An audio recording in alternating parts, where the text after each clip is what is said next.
एक बार की बात है, एक छोटे से गांव में एक बहुत ही शरारती बच्चा रहता था। उसका नाम राजू था। वह हमेशा लोगों के चेहरे पर हंसी लाने के लिए नई नई मस्ती करता रहता था। एक दिन राजू को देखकर उसके दोस्त ने कहा, राजू, तुम इतनी शरारत क्यों करते हो? क्या तुम्हें कभी दंग से डर नहीं लगता? राजू ने मुस्कान देते हुए कहा, दोस्त, मुझे डर नहीं लगता। मैं हमेशा मस्ती करता हूं। चलो, मैं तुम्हें एक मजेदार कहानी सुनाता हूं। एक समय की बात है, राजू ने अपने घर में एक नया घोड़ा खरीदा। उसका नाम टोपी वाला था। राजू ने अपने दोस्तों को यह बताया और सबने चाहा कि उन्हें टोपी वाला घोड़ा देखें। एक दिन राजू ने अपने दोस्तों को बुलाया और कहा, दोस्तों, मैंने टोपी वाला घोड़ा को ट्रेनिंग देनी है। तुम सब मेरे घर आओ, हम सब ट्रेनिंग सेशन में शामिल होंगे। सब दोस्त राजू के घर आए और वे अपने बाकी दोस्तों को गिद्ध की तरह उड़ाने लगे। सभी खूब मजा कर रहे थे। अचानक एक दोस्त ने पूछा, राजू, टोपी वाला घोड़ा कहाँ है? राजू ने चुपचाप मुस्कुराते हुए कहा, वो अभी तो आ रहा है। सबका ध्यान घोड़े की तरफ गया। राजू ने जब उन्हें देखा, उसने झूले पर एक झूला देखा। राजू ने कहा, देखो, टोपी वाला घोड़ा आ रहा है। सभी दोस्त चक्कर लगाते हुए घोड़े की तरफ देखने लगे।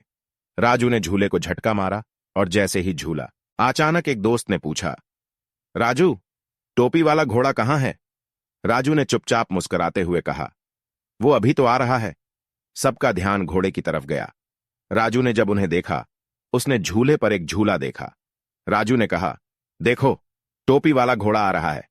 सभी दोस्त चक्कर लगाते हुए घोड़े की तरफ देखने लगे। राजू ने झूले को झटका मारा और जैसे ही झूला बाहर निकला, सबका मुंह खुल गया। वहां जगह जगह खूबसूरत रंगीन बंदर खड़े थे। राजू ने धीरे धीरे बंदरों को हंसाने के लिए कहा, आपको देखकर मेरा टोपी वाला घोड़ा बहुत हंसता है। वह एक शानदार जूली स्कूली है। बंदरों ने सभी के चेहरे पर हंसी लाने शुरू कर दी। राजू ने उनसे कहा, अब आप सब मेरे घर आइए, हमें उनकी ट्रेनिंग करनी है। सभी बंदर राजू के घर चले गए और राजू ने उन्हें बंदरगाह बनाने के लिए कहा। बंदर जैसे ही बंदरगाह में पहुंचे, राजू ने उनकी तस्वीर खींच ली। राजू ने कहा, अब आप सब अपनी तस्वीर देखिए, यह आपकी बंदरगाह का तस्वीर है। सभी बंदरों ने खुशी से झूम उठा और एक दूसरे के साथ तस्वीरें बांटने लगे। राजू और उसके दोस्त भी उनके साथ हंसने लगे। उनकी मस्ती इतनी ज्यादा हो गई कि वे सभी एक दूसरे के साथ दौड़ने और झूलने लगे। बंदरों ने भी अपनी खुदाई और शूले को छोड़ दिया और सभी ने एक दूसरे को चेस में हराने के लिए खेलना शुरू कर दिया। इस बच्चे की मस्ती और उसके दोस्तों की उलझन ने गांव में एक मजेदार माहौल बना दिया। सभी लोग इसे देखने आने लगे और हंसने के लिए आते थे। राजू हंसने लगे। उनकी मस्ती इतनी ज्यादा हो गई कि वे सभी एक दूसरे के साथ दौड़ने और झूलने लगे। बंदरों ने भी अपनी खुदाई और शूले को छोड़ दिया और सभी ने एक दूसरे को चेस में हराने के लिए खेलना शुरू कर दिया। इस बच्चे की मस्ती और उसके दोस्तों की उलझन ने गांव में एक मजेदार माहौल बना दिया। सभी लोग इसे देखने आने लगे और हंसने के लिए आते थे। राजू ने एक साथ अनेकों मुसीबतों का सामना किया, लेकिन वह हमेशा हंसता रहा और खुश रहा। यही थी राजू की शानदार मस्ती और हंसी की कहानी।